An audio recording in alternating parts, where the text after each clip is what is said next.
Dans cette salle l'attendent les familles des victimes, de ces 77 victimes tuées froidement en juillet dernier. L'attendent aussi les juges qui vont devoir établir les faits et décider de la sentence.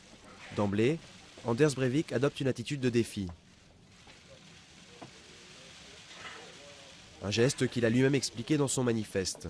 Il est censé représenter la force, l'honneur et le défi aux tyrans marxistes d'Europe. Quand la juge déclare l'audience ouverte, il répond encore par le défi. Je ne reconnais pas la Cour norvégienne.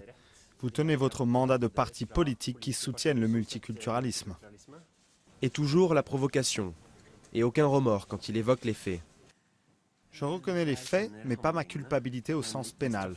Et j'ai agi en état de légitime défense. Une légitime défense face au régime politique qu'il combat. Il se considère en guerre avec l'Europe. Breivik ne versera que quelques larmes lorsque le procureur projettera un film de propagande qu'il avait réalisé et diffusé sur Internet le 22 juillet, jour des attaques. Pour les familles des victimes comme pour les survivants, l'épreuve est terrible mais nécessaire.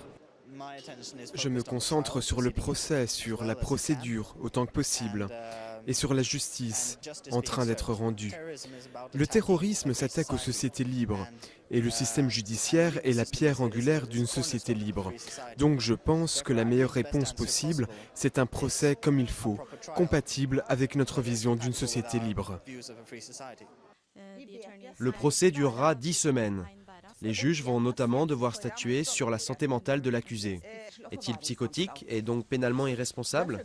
Ou sain d'esprit? Jugé fou, Breivik sera interné. Jugé sain d'esprit, il risque jusqu'à 21 ans de prison. Une peine qui pourra être prolongée aussi longtemps que la justice le jugera dangereux pour la société.